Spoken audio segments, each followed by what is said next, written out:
Hey, there we are. Let me make sure it's working. Come on now.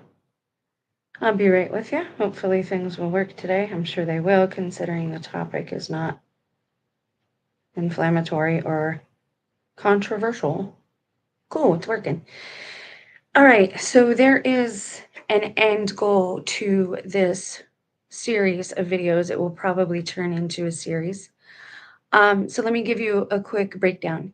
I'm going to be studying this anyway, and with most of these things, if I'm going to look at it anyways, I decide to go ahead and do that with others who care to join me, because other folks have a lot more time and study and wisdom than I have. Maybe they will be willing to share, or maybe I will have new insights to offer somebody else that they can take into their own studies.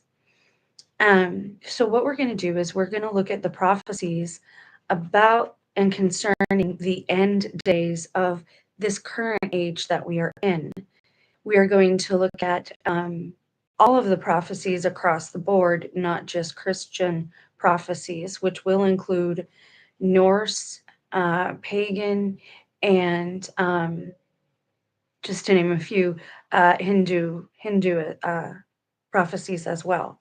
So we'll be looking at all of those things. I am not well versed in the culture of Buddhism or Hinduism, and so please give me some grace as I learn with you guys as well.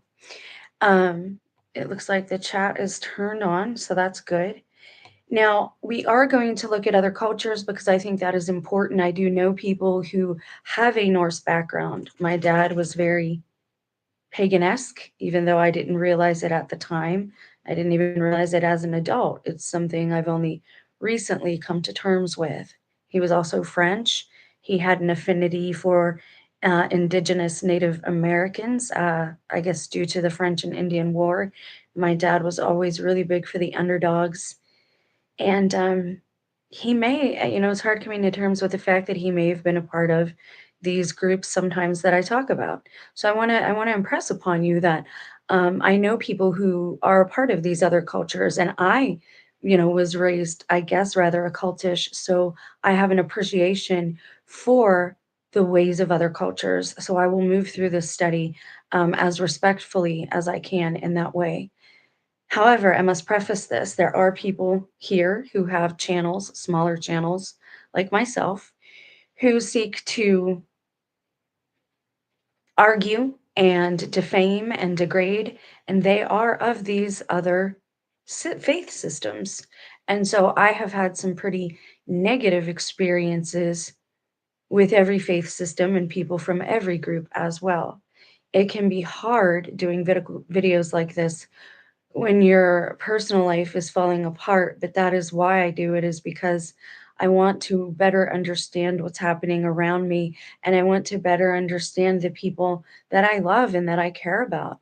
And some of them do have smaller channels here. Some of them do defame me and my channel and talk about how unrighteous I am. Many of them are my neighbors. Many of them won't show their faces. I hope that by showing respect for these other people and their cultures, that perhaps maybe their hearts will soften a little bit, not towards me specifically. I mean, that would be nice, but towards people of different cultures in different ways. I'm not the kind who will say this is demonic or that's demonic or the devil is behind every bush. But we are in some dark times. And as far as what happens up there affecting us down here astrology wise, astronomy wise, Saturn is right now on top.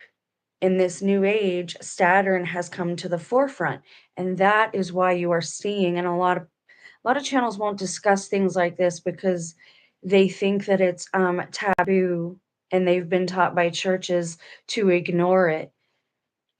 If there is a danger, I wanna know about it, right? And just because I read something doesn't mean that I consent to it. It doesn't mean that I agree with it. It just means that I'm informing myself and making myself aware that there are other ways out there that are different than mine, but that doesn't mean that they're necessarily wrong.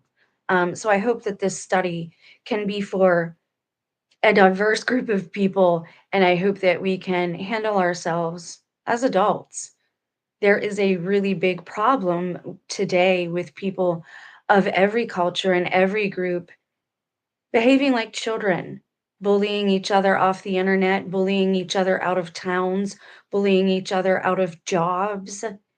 And these people think that they are better than people like me. And I would say that I'm no better than you. You're absolutely right. But you're no better than me either. And if some of you people know the things that I've been put through by people who are pagans, by people who have this Norse history and this culture to them, if my neighbors who are on here, these other smaller channels who do defame mine and myself, if you know what's happening in my family and in my household, no matter what faith system you are, no matter how tough you think women or men are supposed to be, if you know the things that have happened to me and you've done nothing and you've said nothing and you've been a part of degrading me and harming my family, then shame on you as a woman. Shame on you. I know the channels that they are, and I'm not going to name them because I don't want to have some do come out thing with other women. Grow, be grown, handle yourself in a grown manner. I don't know how else to say it. And this does apply to the study that we're looking at because we're going to take a look at all of these faith systems as a whole. And there are parts of the Norse system that I think are very admirable and honorable. And I want to explore that. I want to find in my fellow man and my fellow conscious sentient being things to build upon, things that we have in common. So where the other channels might be still pushing this divisive type of way, we're not going to do that here. And just let me have one more moment of your attention and I'll pull up. I do have a lot of materials. So I will pull those up in just a moment. And I appreciate your patience. And I appreciate people that come to the channel and handle themselves and carry themselves as grown sentient beings, grown spirits who don't look to demean somebody else just to make themselves feel bigger. Okay. So people of that faith system, of this Norse system, have hurt me and my family very bad. They've even put things in my body that I did not consent to. This is why I do have a personal stake in all this. Having said that, at the same time, again, they have honorable and admirable ways that I would like to learn from. And we're going to take a look at all of these prophecies combined and pinpoint and say, what do they have in common? What can we build upon? And the last thing I'll say is we've talked about how computers and the screen act as black mirrors, and how episodes of Black Mirror and how certain books are now coming to life, at least in our real life media, if not actually happening. They might be borrowing from fiction just to have news to feed us because this reset that they wanted to happen did not happen. And I need to help you understand as well that these beings at this point in time are getting desperate because we have not reacted in the way that they have wanted us to. And that's a good thing. And that's a feather in our cap on this side. And I really don't want to say good versus evil, dark versus light. We know at the root of it, that's what it is. But I'm not going to point at one group and say they're all wicked or evil just because somebody in that group was bad to me. And I would appreciate not being judged the same way. The women that are on here who want me to get offline, they say they're Christians and they are not. You need to read. You need to encourage yourself to read again if you actually want to be informed in this time, in these days, and not trust anyone else to feed you information because they could feed you improper information, misinformation, and they could just do it on accident just because they don't know. Ignorance feeds ignorance, you know? So keep these things in mind as we move forward and as we look at these different cultures, that we're not here to bash anybody, even if we have experienced extreme negativity from some of these other groups. The goal is never to make blanket statements and bash anyone. And if our screens are affecting reality, and I know, and the people who have been here with me since the first channel know that a lot of things have had this butterfly effect from my own personal life and from my channel, well, then I'm gonna use that to our advantage, and I'm gonna start pushing out more wholesome information and more pure information and more of a hopeful interpretation. That's what I'm gonna start pushing out through my side of the screen, so that maybe if we are in fact really affecting reality through these black mirrors, well, then start feeding your black mirror goodness and things that are wholesome again. And again, these women will laugh at me, they will make fun of me. How much do you think that other people will like you or want to be around you if they see you dogging another female this way? Do you think you're going to have any friends in 5, 10, 15 years when the wrinkles start to fall and your body starts to fail and you're not as fast of a worker? Do you think anyone will be there for you? You need to think of these things. I didn't think of these things. And that's why I don't have a female support system now, is because I didn't build one. But when you're in an abusive relationship, you're not allowed to do that. We have in this time, and this is important, we have in this time, these ancient gods have come back. They're already here. They say they never left. I think they did. They left our visuals, right? And they left, for all intents and purposes, they left society.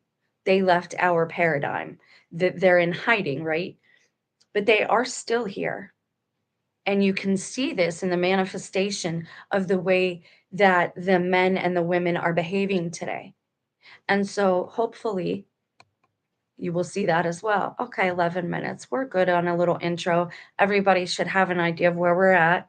So, first, what we're going to look at, because the goal is to do biblical prophets all in one day. But right now, I just want to give you a basic idea of what we're going to be doing. So, we'll look here first. This is not biblical, these ones. Now, I want to show you, this is kind of explore with me, research with me. So I show my work, and I try to do that even if I don't, even if I do studying away, I try to bring forth, where I got this information from. So what I punched into and what I fed Google was biblical end days prophecies by major prophets in chronological order. So we're just going to look at this briefly, and then we're going to go to biblical end days prophecies that are other cultures. So just hang on one second. I just want to list these off for you. Biblical end time prophecies from major prophets, that's all we're looking at for the purposes of this video, include Isaiah, Jeremiah, Ezekiel, and Daniel. Now, I do have an end goal for this. The goal is to showcase all of the major prophets from the Bible, and to hopefully by the end, you will see a common theme that they all share. Okay. But right now we're just doing we're still in the intro phase of this video. Isaiah comes first, chronologically speaking. His key prophecies were delivering messages of impending judgment for Israel, while also providing hope for a future Messiah who would bring peace and rule with righteousness. Now, again, a lot of these prophets, every single one was speaking of the coming of Messiah, and that he would come when things were tumultuous, and they were tumultuous on the earth at that time. It is very much like it is today. The days of Noah, the days of Christ's ministry and death and resurrection, and then the end days, these are all cyclical, and they should read or at least look very similar on paper. So even if we're looking at past prophecies that have been fulfilled, we can still learn something from them. But Isaiah also includes prophecies for the end days. So Jeremiah is next. His key prophecies, he's known for being the weeping prophet. That actually makes me feel good, because almost every time I pray, I weep and I can't help it. I cry a lot. I'm a crier. It's just something I do. I cry when I'm happy. I cry when I'm sad. And I cry when I'm sad for others. And when I am praying, usually I'm praying for my family, my sons, and all of the children, um, especially local children that I know. And people I consider children, right? They're in their 20s now, but children to me. So I pray for them, and it makes me cry. He warned of Jerusalem's impending fall in the Babylonian exile, which again, very similar to what we're seeing today, urging the people to repent and emphasizing God's covenant. Ezekiel comes next. His key prophecies were he prophesied during the Babylonian exile, calling for spiritual renewal and focusing on God's glory and the future restoration of Israel. So Ezekiel's a really good one to look at regarding the end days, especially. Daniel comes next. His key prophecies, I love Daniel. I just can't speak enough about him. His prophecies run the gamut. Excuse me, I'm having foot issues still. Not bad. Like, I consider it a miracle. And if you prayed for me, I thank you for that. Okay, cool. All right. Sorry. So Daniel is next, and he runs the gamut. Daniel talked about prophetic. He had prophetic utterances about the time that he was in and for the king Nebuchadnezzar, but also for the future kingdom. So let's see what it says here. He provided detailed visions and dreams concerning future kingdoms, the end times, and the ultimate establishment of God's eternal kingdom on earth. Daniel's prophecy of the 70 sevens forms a chronological framework for much of the future history described in biblical prophecy, including the book of Revelation. And so you see, 7 times 7 is 49. And when I did that study, I don't know if you've seen the video, I don't know who's watching or who will watch, but I did a video on the tribulation and on how there are more obscure teachings from long ago that tribulation could last up to like 40, like a generation, which is like roughly 40 to 70 years. But if we take the 70 times 7 or 7 times 7 in Daniel, it brings us to about 49 years. And I think that's important. So here it gives us a breakdown of the chronological order of end times events, and this follows along with prophecies of the major prophets. We have the rapture, the church is taken to be with Christ. We have the tribulation, a period of great unrest, false prophets, and judgment on earth. We have 3, the second coming of Christ. Jesus returns to the earth with his saints to judge the world. The millennium, a 1,000-year period where Christ reigns on earth in peace and righteousness. Now, again, this is an AI overview. It spits out what other people have spit in and taught it. So you should play high and loose with this, right? Like, you should absolutely do your own study in a deeper way, because some of these you might not agree with. The great white throne judgment, a final judgment of all unbelievers, and the new heaven and the new earth, the creation of a renewed eternal state for God's people. So that gives us a breakdown of biblical basics regarding end times prophecies. Now, for the next part of this intro, we're going to look at. Oh, hold on. And I never changed the page. That's okay.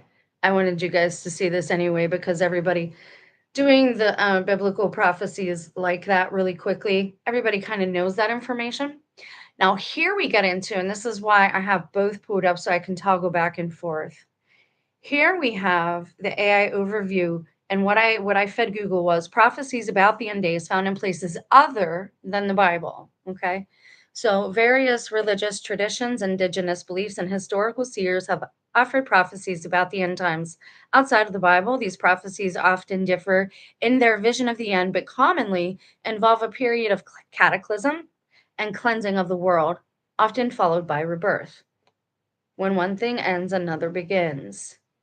And I think this is why too we have to understand for pantheons, right? And a pantheon is when you have a faith system that believes there are different gods who are responsible for different principalities. Like, you'd have one god over water and rain, and so that's who you'd pray for that. You'd have another god, usually a goddess of fertility, that you would pray for regarding your crops, and that you would honor through some type of ritual, dance or ceremony, something of that nature.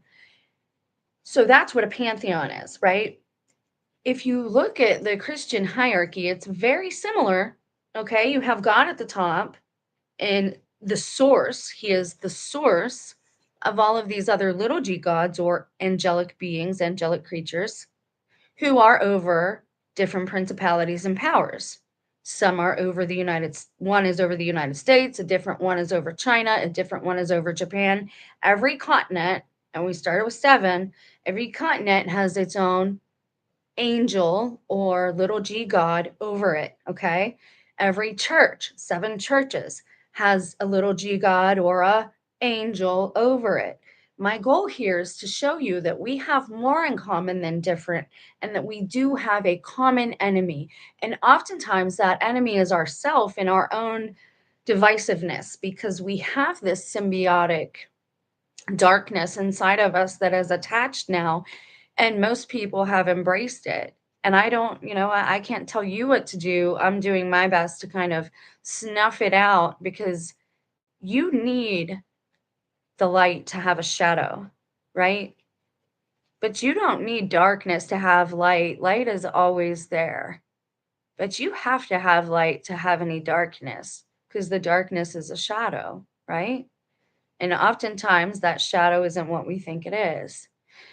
And also, it would be a good idea to try and incorporate, to try and look at all of these prophecies and see how they parallel biblical prophecies. So, again, to look through the eyes of different cultures and to understand that we have more in common than different, because the God of everything told us to go forth and multiply, not to divide ourselves. I don't think he would. He wanted us to have our own cultures. He wanted us to have our own language, but he also wanted us to have relationship with him. However, another being decides to have that relationship with him, it's not really up to us to say, well, that's, to point to everything and say, well, this is demonic, unless very clearly. All right, so moving forward, we start with the Norse mythology and Ragnarok. Now, I have not watched that show. I was kind of waiting for it to be ended. I like to binge these days since the era of Netflix. I like to consume the whole story, I guess. And I love stories. So, Norse mythology, you have Ragnarok. The prophecy of Ragnarok, or the fate of the gods, begins with a 3-year winter called Fimbulwinter. Now, that reminds me of at the beginning of some of these changes that we've seen in our society. Biden talked about a dark winter, 2 winters in a row.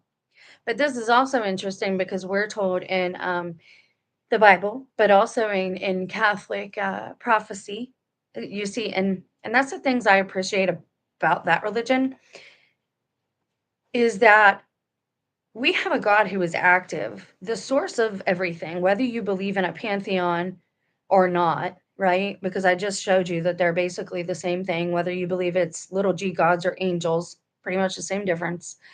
They're all in charge of their own district, okay, basically, or their own element: fire, air, earth, water, that type of thing. Um, it amazes me that there are people who say that they're Christian and that they read the Bible, but then they assume that God is dead. Well, there's not going to be any more prophets. Where does it say that there's not going to be any more prophets? Because I read in Revelation that in the end times, men will dream dreams and women will prophesy, meaning men and women both are going to be filled with the Holy Spirit of God, because it's going to fall down upon all men and all women and the whole earth, really.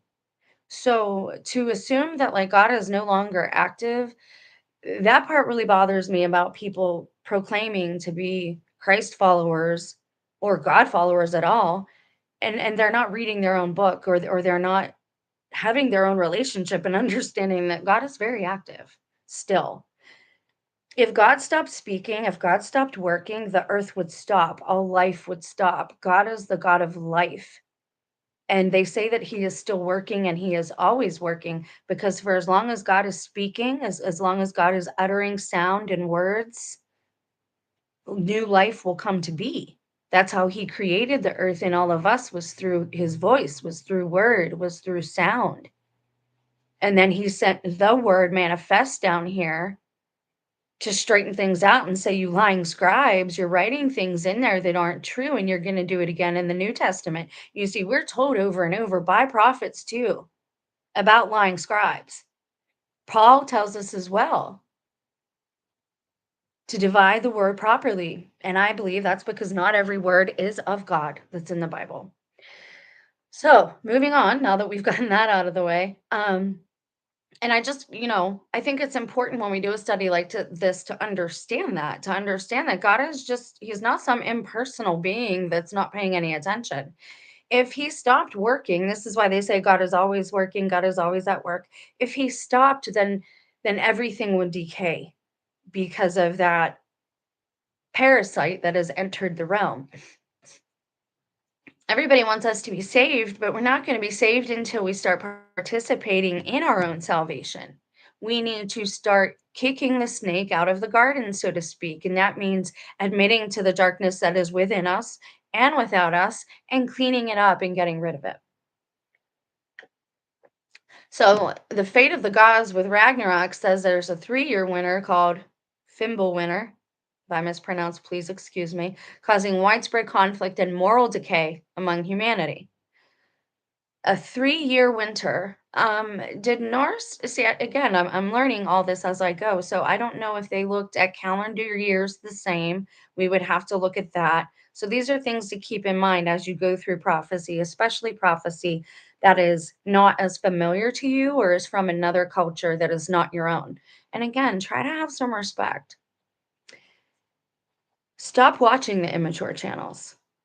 Stop watching the spiritually immature channels that all they want to do is talk and point and play the blame game. We need to take accountability for our own selves. And that means not just me, not just Goyim, not just brown eyed people with brown hair, not just brown skinned people. That means the blue eyed, blonde haired people too. That means the red haired, blue eyed, green eyed people too. That means all people. I hope I made that clear. So after this widespread conflict and this 3-year winter, the sun and moon are then devoured by the wolves, Skull and Haiti, plunging the world into darkness. Interesting.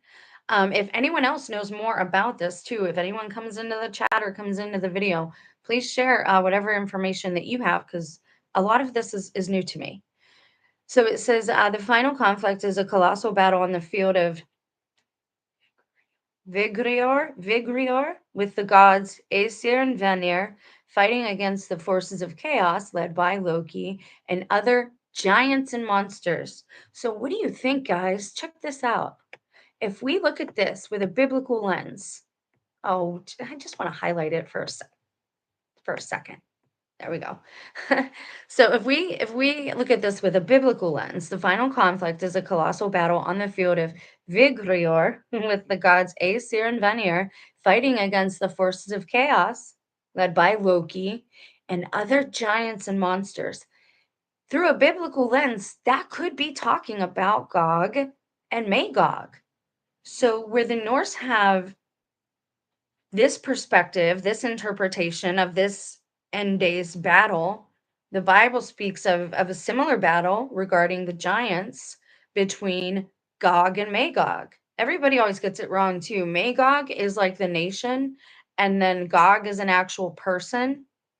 And so that requires a deeper study too than what most people are doing. I can't say I have the answer right now, but I know that what most people are presenting on YouTube is they're most concerned with slapping up content and being paid for it. Please be careful of channels like that, or channels that won't show their faces.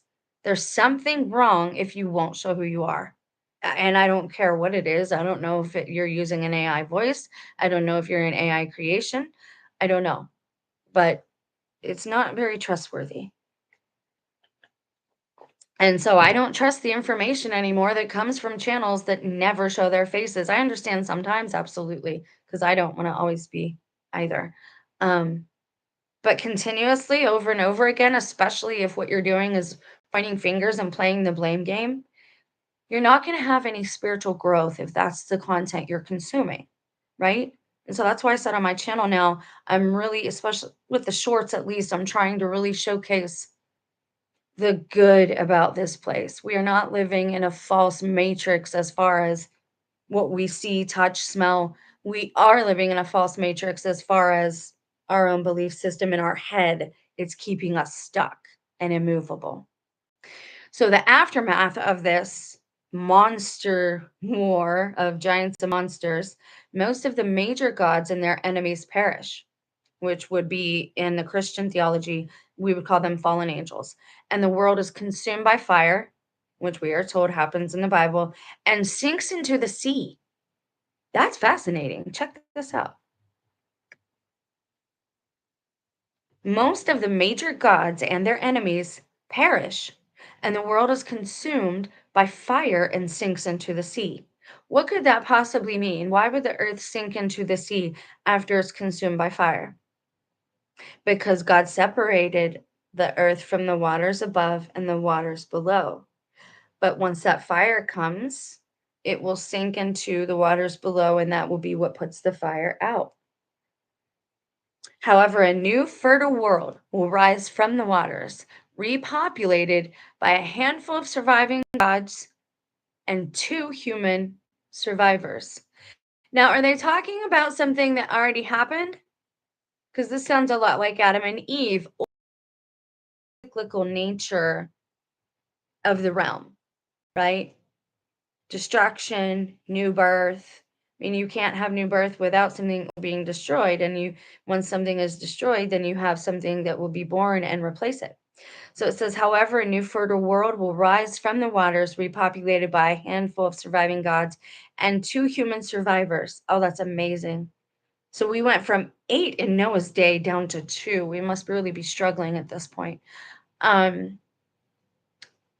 That's sobering, no, to read that and understand, if we read it that way and say, okay, there's only going to be 2 human survivors. But again, we're seeing the cyclical nature of the realm, and that you see patterns repeat, just like we had with Adam and Eve, or the first 2 humans. We now have this prophesied to happen again according to the Norse theology. Now let's go ahead and take a look at the Islamic eschatology. Eschatology just means end days theology, your end day belief system. What do you believe is going to happen according to your culture? So in Islam, it says the minor signs. Islamic texts mention numerous minor signs preceding the end times, including a rapid passage of time. Wow, guys. I've never heard it put that way. It's been a long time since I've looked in. I had a few Muslims who came to the channel, and I actually really missed them because I enjoyed learning from them. Now it says text mentioned numerous minor signs preceding the end times, including a rapid passage of time. If we look at that through a biblical lens, that points us to Daniel.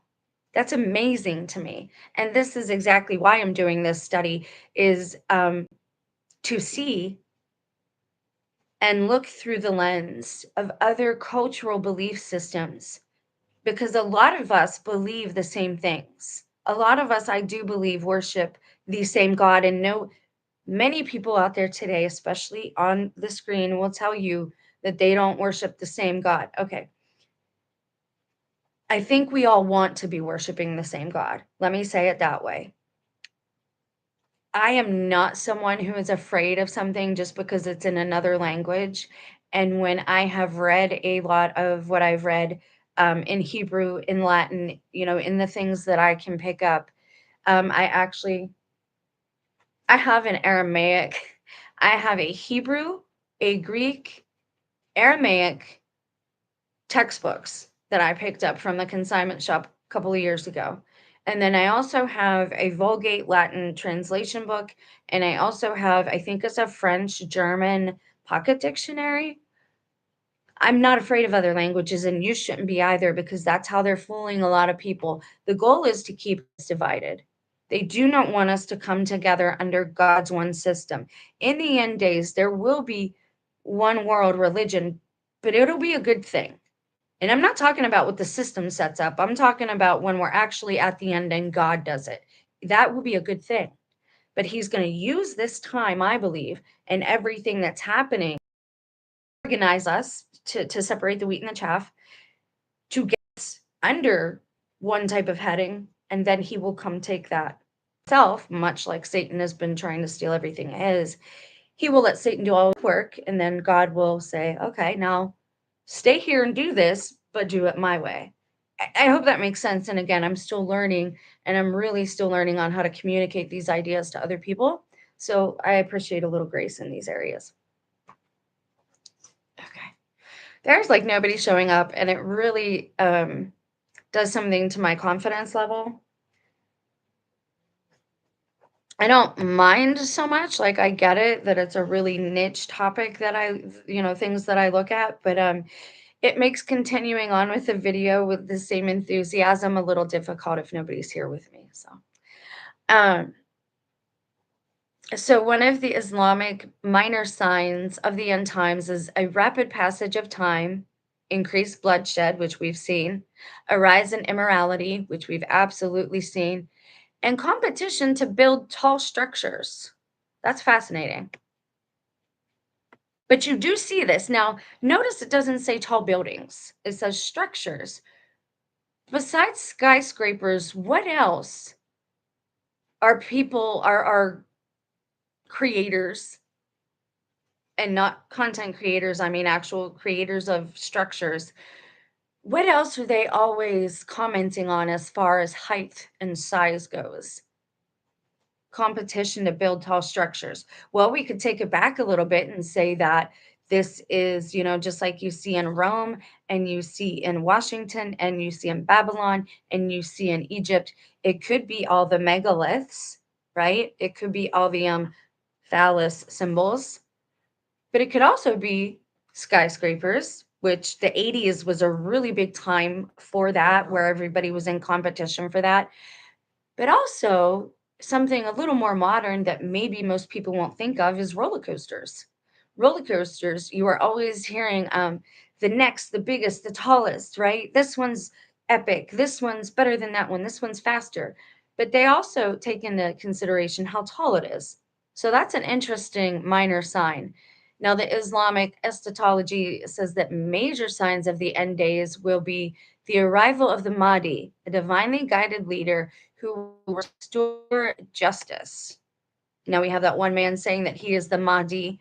Now I'm going to tell you, they will do, stop it, you two, they will do their very best to not show any of the real saints on television, any of the real tribulation, any of the real tribulation saints in the making.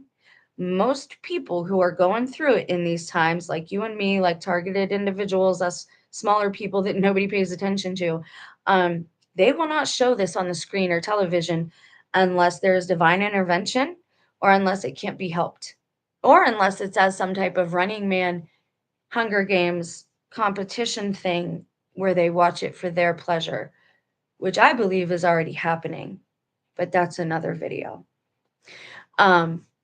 So the arrival of the Mahdi, a divinely guided leader who will restore justice. So they're saying that this person is here now. Again, they want people to think it's the end days because they know that that is what we fear the most. And I know this because of my own targeting, because during the 3-day event that I always talk about, the abuse session, that kind of kicked all of this off, when I believe our men were really taken over by these spirits of the Viking. And I don't mean possessed per se.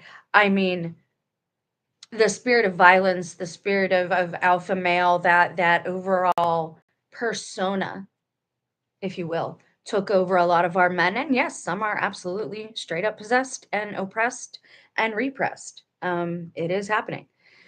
But they want you to believe these things are happening, and that's one of the things. What are you afraid of? Aren't you afraid of anything? And I said, no, the only thing I fear is the judgment of God. Again, a lot of TIs, we are beta tests for what they're doing and rolling out in the mainstream. And so they want you to believe it's the end days. Now, is it?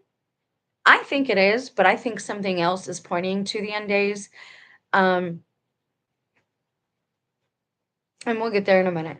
Now, it says another major sign of Islamic eschatology that it is the end days coming is the emergence of the Dajjal, false messiah, a one-eyed deceiver who will spread chaos. This right here is why they don't want Christians reading anything from Islam.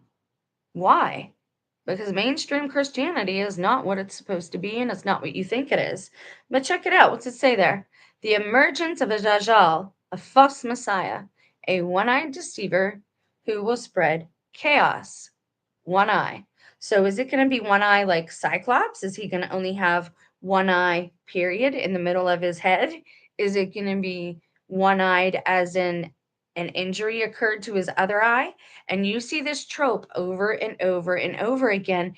And most Christians don't know about it because the Christian parallel to this part of Islamic prophecy is in extra canonical books that they tell most Christians not to read, and most mainstream Christians don't read it. But you see it right here. And again, they want us divided.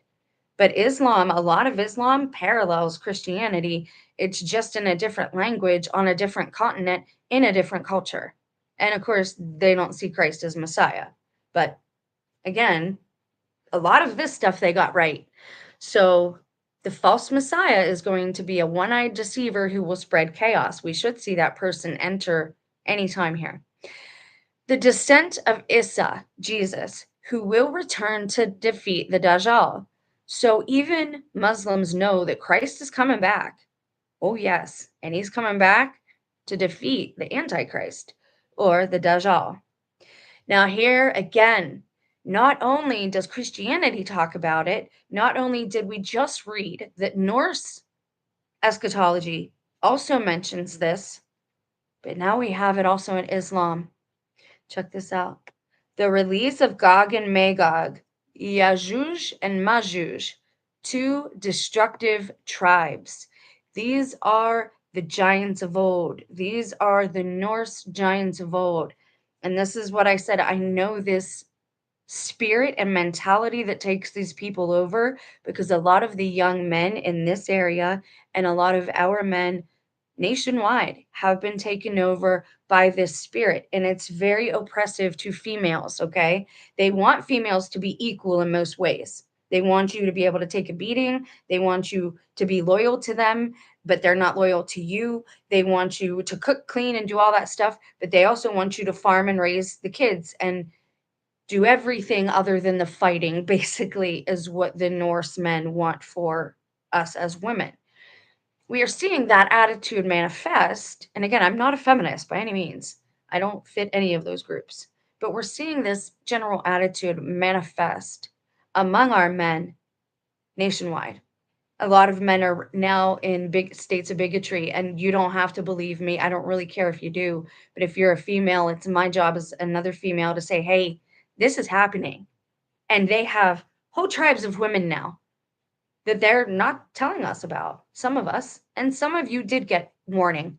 How blessed, what a blessing that is for you that your family wasn't destroyed because of all of this.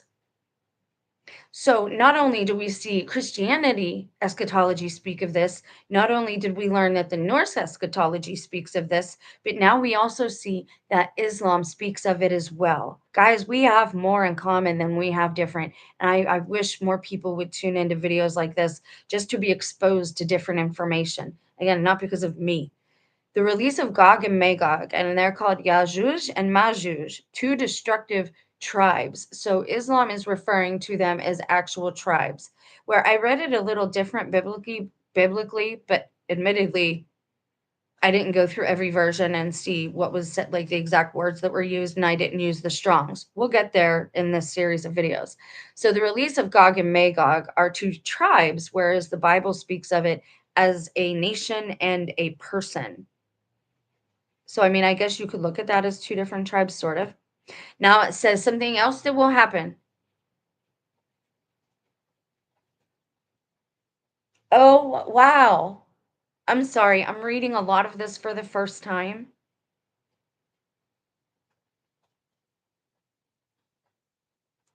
That's crazy. Okay, hold up. I'm sorry. I'm a little gobsmacked. I don't know what to say about this, guys. Like, we have to look deeper at this. Hold, please. I'm not going anywhere. I'm just getting a pen. Please don't shut the whole video off because, like I said, more people should tune into these types of things so we can see we have more in common than different. Sun rising from west. I just want to not forget this part. Okay, so what I have to say about this is number one, all the TikTok videos.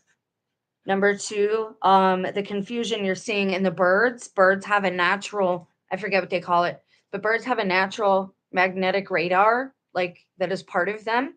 And we've seen the last few years, they're getting confused, flying the wrong way, not flying north when they should fly north, not flying south when they should fly south. And now certain individuals are saying they're seeing the sun in places it should not be. I did not know this. So let me pull this up just to make sure y'all can see it. It says another sign that Islam speaks of about the end days is that the sun will rise from the west, a sign after which repentance will no longer be accepted. Didn't I just do a video on that last week? Didn't I just say the period of grace was closing, that that was what God had made known to me, that like the period, and I was very weepy and I couldn't figure out why, and there was just things going on. Wow, guys, that's big. Like, then this is why I do these videos live and together because, we are told, don't look at this. It's taboo, it's bad, it's wicked. They don't worship the same God as you. Again, a lot of our teachers aren't who they say they are. They aren't what they say they are, and their goal here is to mislead us. That's the whole point, and they think it's funny. They think it's funny to mock us. They think it's funny to laugh at us when we have health issues because of what they do to our food and our drink and our water. I know because I live it. They can't hide Duper's delight anymore. Have you noticed that with people? Like that has changed recently, that this Duper's delight, this joy that people take from doing wickedness, they can't hide. I've had it happen with a few people. I've noticed it. And somebody that I really, really trusted, the only person left that I had trust for. And I told this person about a problem that I was having, and they laughed at me. Anyways, this is wild to me. So please be aware, if you have not repented yet, please do it now, because the second you see that sun rising from the west, and if there is a sun simulator, this would be a good reason for that. This would be them saying, okay, we see two suns, wherein mankind can use that as damage control. He would rather you see two suns than for you to see something religious like this is coming to pass. They know that when the Muslims see this, they will know what that means and they'll tell the rest of the world. So they can't have that. See? So what do? Well, they make a sun simulator to throw up there and confuse the issue. Again, everything you're seeing them do is damage control at this point, and I'm convinced of it. All right, so the final outcome, according to Islam, is there will be a great fire that will drive humanity to a final gathering place for judgment. And I've been saying that a lot lately too, about we need to gather. And I've been saying Arizona, but according to the media, Arizona's on fire and they don't want us going there. Funny how they don't want us going to the places that would probably have answers for us about who we really are, what this place really is, now that we have our new eyes and we understand that we've been lied to. Okay, so let's move to the Hindu tradition. According to the Hindu tradition, you have Kali Yuga and Kalki. So again, you have a set of twins, an evil one and a good one, a doppelganger and the original, a copy of a copy, and the genuine artifact. So, according to Hindu tradition, the cyclical nature in Hinduism, time is cyclical, which most of us can agree with that. And the universe goes through cycles called kalpas. Again, if I mispronounce, please give me some grace. We are currently in the Kali Yuga, the last of 4 ages, which again, guys, matches up with what we know about the Hopi prophecy. The Hopi prophecy says that we are at the end of the 4th age now. It says it will be characterized by a progressive moral decline. And we've seen that. We've seen that now in the prophecy of Ragnarok. We've seen that now in the Muslim prophecy. We've seen that now in the Hindu tradition. And we also see that in biblical tradition. So let me pose an idea to you while there's a few of you here. And again, please don't just like hang up and start watching the video because you disagree with me. Let's have a conversation if you disagree with me and tell me why you disagree with me so I can learn from you. Because what wisdom is not a strong suit of mine. Whatever I have comes from God. So we see that all of these things, all of these different prophecies now, and I've laid it out to you in black and white, boom, boom, boom, one after the other. We've seen that biblical eschatology, end days prophecies, Hindu prophecies, Islam prophecies, and even Norse prophecies all complement each other. What do I mean by that? They all fit together like a puzzle. They all go together and they all are in agreement, guys. They want us all disagreeing with each other and calling each other demoniacs because they don't want us united. Because we are powerful when we are united. Because all we have to do to kick the snake out of the garden is loudly and proudly and all together say, "We do not consent," gets a step in. I believe that's what God is waiting for. And I'm not saying that judgment won't occur or any of these other things won't happen. I'm saying we have to participate. Okay. So it says in Hinduism, time is cyclical. So I would pose to you again that we all have more in common than we have different. And we need to get on the same page because I think we can be of great help to each other in these times. So it says that it goes through these kalpas, and we are currently in Kali Yuga, the last of four, and is characterized by moral decline, spiritual decay, and widespread conflict. The end and rebirth, the current Kali Yuga, will end with the appearance of Kalki, the final incarnation of the god Vishnu. Is that Christ? Is that like the archetype of Christ in their arena? Kalki will appear on a white horse wielding. Okay, so this is important, guys, because this goes along with biblical scripture once again. And I see Christians who are being taught wrong on this. They are teaching both sides of the fence here. And I've seen it myself on YouTube as someone who watches YouTube. They're teaching that, well, the one who comes on the white horse is the Antichrist. And you have some people teaching, well, the one that comes on the white horse is Christ himself. And so don't get it twisted. Just like some people are talking about the prophecy of Daniel, talking about the Antichrist. That wasn't talking about the Antichrist. It was talking about Christ's first coming and a couple things that already happened. See, Daniel, his prophecy runs the gamut of beginning, middle, end, and then the prologue to the next story. Hello, sir. Nice to have you here. Thanks for being here. So it says, Kalki will appear on a white horse wielding a blazing sword to destroy all evil. The world will then be regenerated and a new, check this out, guys. Who's using this phrase? Who's using that phrase, golden age, golden dawn? I worked with Golden Boy, who was very, very tall. It was probably the proxy that I worked with. It was probably the proxy of Baron. And I'm not going to get into proxies right now. I explained it before. We'll talk about it again, I'm sure. But it says the world will then be regenerated and a new golden age will begin. Now, I also agree with this because we are told that the world will end in fire this time, but fire is purifying and cleansing, and it will reveal a new earth for more people.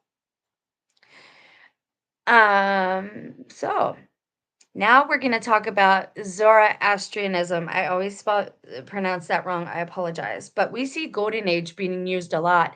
And J.D. Vance's wife is Hindu. Okay. They had a Hindu wedding. I showed you pictures of that too. I only care about that because he lied to us. He's a deceiver. That's why I care. I don't care if he's Hindu. I care that he told us he was Catholic. I care that Russell Brand told us he was Catholic, but he doesn't know the first thing about how Catholic baptism works. What's her face? Candace has at least been wise about it, and she's not talked about her baptism, and she said she wanted to keep those things private, which is understandable. But at the same time, again, these people are telling you they're one thing because it's common appeal, right? They want something that appeals to the common people. Okay. I've heard a few of the 140 for.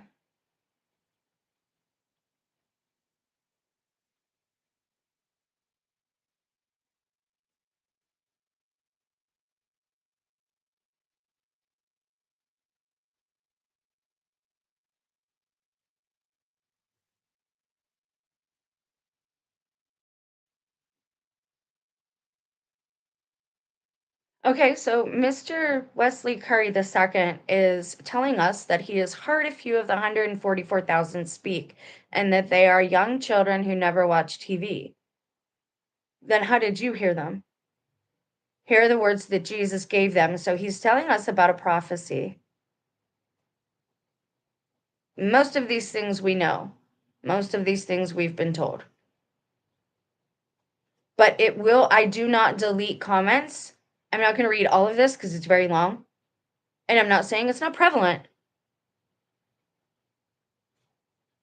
but everyone that wants to read it can read it. And it will still be there once the video posts. So I don't delete comments as far as that goes. Okay, so Zoroastrianism. Ooh, I don't know how to say this name. Zoroaster. I always want to say Zoroastrianism. Maybe that is the right way, and I just shouldn't. Anyways, um, Freishgerd and the Saviors. I don't know what Freishgerd is. I apologize if I mispronounced that. It says the Last Judgment. Zoroastrianism, an ancient Persian religion, describes a final renovation of the world called Freishgerd. That's very similar to the Norse way of speaking, too. It sounds very similar. Now I feel like you're just a spam robot. Like, I don't know what to think. I'm sorry if you're not, but if you are, yeah, that's why I'm not reading it out loud. The ordeal at the final judgment, according to Zoroastrianism, the souls of the dead will be resurrected, and all of humanity will pass through a river of molten metal. The righteous will feel as if they are passing through warm milk. The wicked will be purified of their sins. That actually goes along with the lake of fire.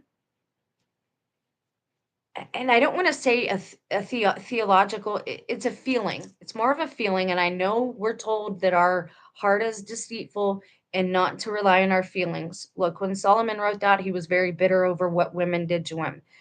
Once you are born again, your heart is the only one of the only things that can lead you. I'll explain in 1 second. Let me get a drink. Please don't just run off without letting me explain myself. Okay, so once you are born again, your heart becomes purified and you understand what love really means. For example, love isn't the tolerance and acceptance of bad behavior from my children. Why don't you just accept me the way I am? I do. But if you're doing things that hurt others or hurt yourself, that is not just the way you are, that's an action that you are taking. And I'm absolutely going to tell you about it.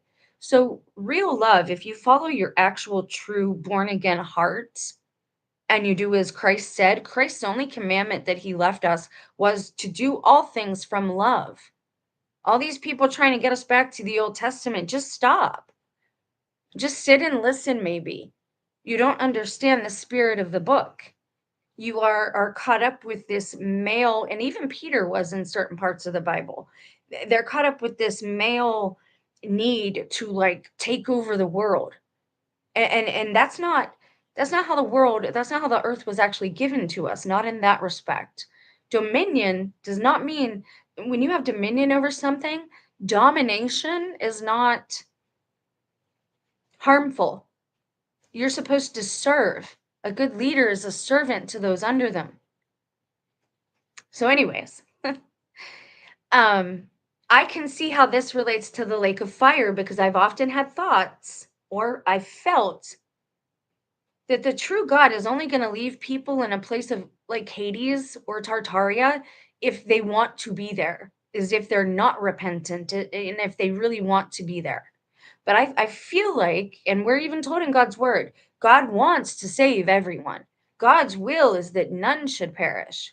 So when you go through this, and I want to call it detox. You know how in space movies or sci-fi movies or even medical movies you see somebody go through a decontamination chamber?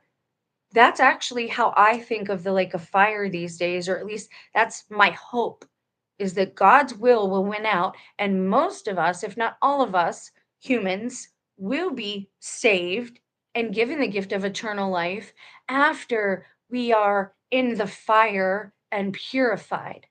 Because the same thing happens with glass, with metal, with wrought iron, with iron. Once you put something in the fire, you are purifying it, right? And you are cleansing it. That's why fire is the way the earth is destroyed this time, because it has a regeneration aspect to it. It has a cleansing property to it. I hope that that makes sense. Ay vey. Will you stop? I will block you if you keep on with all of that.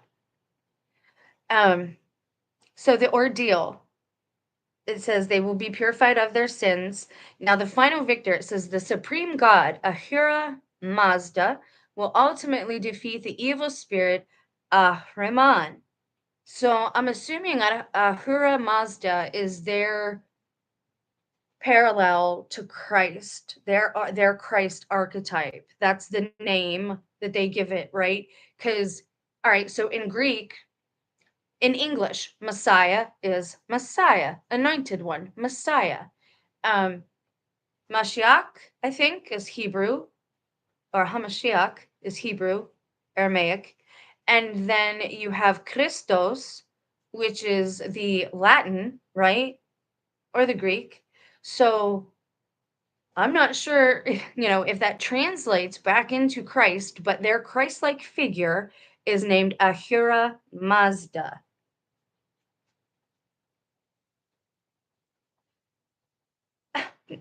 No, I will only block you because you seem to be spamming the comment section. If you are a bot who is spamming, then. And see, I've seen you say all these same things. A voice spoke in your head, a voice you speak from now. It happened on October 10th, 2005. See, I don't, no, no, I just can't, I can't.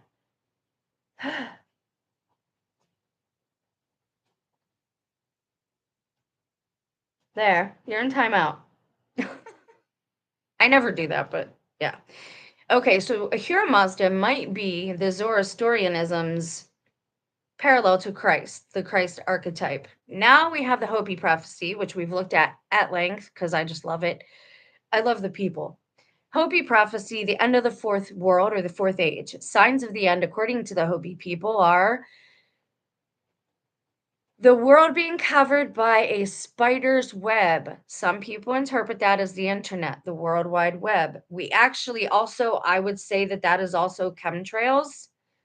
Physically and visually, we're able to see those. So I would also call those spider's web, possibly.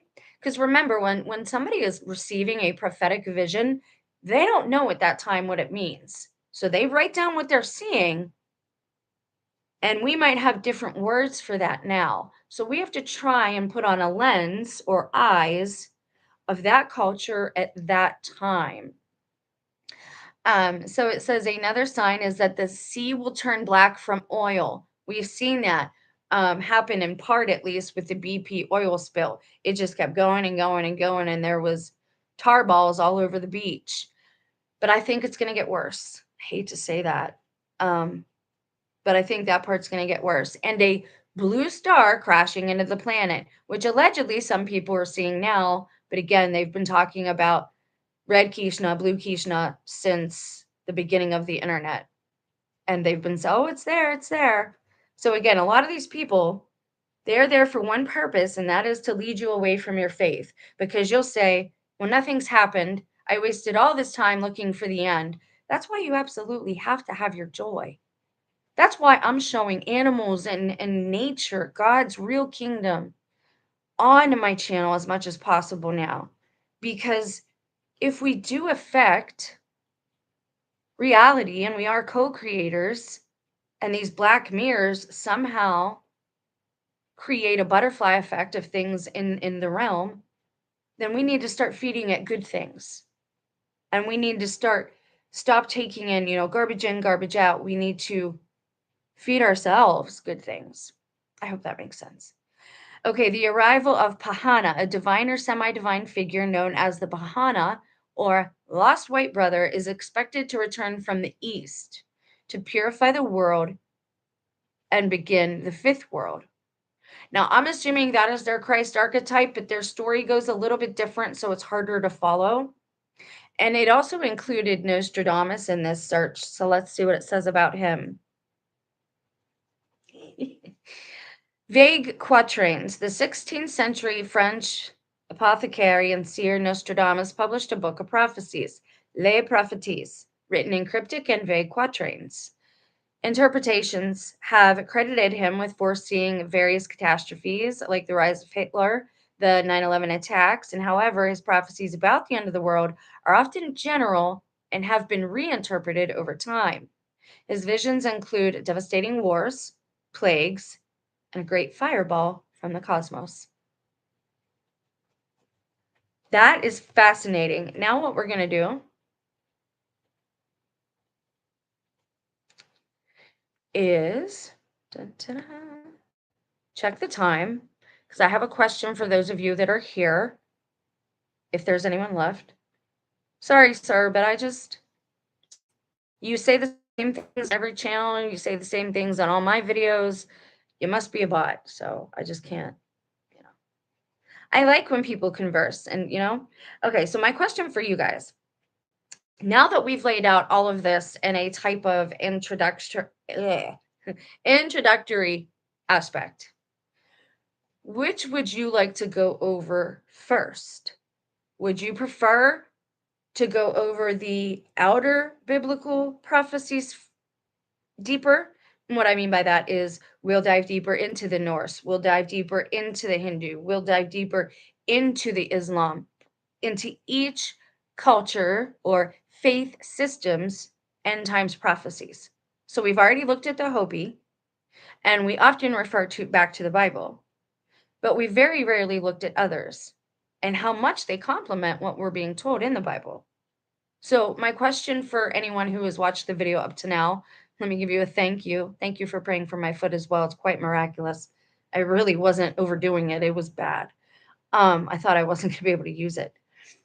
Anyways, would you like to look at the Norse prophecies first, the Hindu prophecies, the Islam prophecies? Which ones would you like to dive deeper into? And again, we're always going to look at this from a lens of our current world events and see where we're at. I think we found a lot of interesting things, a lot of really cool coincidences. Now, what I'm going to do is I'm going to end this video here, but let me tell you what else we're going to do. We are going to dive deeper into the major prophecies of the Bible and the end days because we're going to look at all of them in one video because there's one common thread. There's a few common threads, but there's one common thread in every prophecy. And I'm hoping that if I lay them all out at the same time together, side by side in black and white, that you guys will see what I saw. And again, not everybody will. Only one other person that I don't actually know the other people, but only one other person that I actually know of has seen this, but it is there. It is present. I've also follow an Australian channel that's very small, but he also saw this common thread that was weaved through every major biblical prophet. So that's what we're going to do. In the next series of videos, we're going to look at the end day prophecies to empower ourselves and to realize that we have more in common with our fellow man than we have different. And I know the people that want to fight some holy war don't want to hear that. They want to fight, they want the bloodshed. And I would tell you, then you are not a child of the true God because God is not a God of death. God is a God of life. And when necessary, resurrection and rebirth, because that's how anti-death the true God is. But there is something masquerading as God who has everybody worshiping death. Even the people who worship Christ focus more on his death than on what he was trying to tell us. What was he teaching us? I want to learn, teach. What are you teaching today? What you got for us today?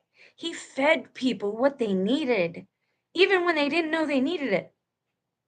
And today they're keeping that from you. They want you focused on death. They want you worshiping death. They want you pleading for more blood. In these times, especially. So that's where we're going to head in the next couple of videos. I'm really excited actually to lay out all the major prophets with their prophecies because I really want to see if anyone else sees what's there. Because if you do, then we are definitely in the end days. And from that angle of things, it's a really good thing. We have really good things coming, okay? So please be encouraged. Please don't lose hope. And by all means, it's okay to look at these things, but don't reside here in prophecies of doom. Even the prophets told us, but there's good things after this. All right?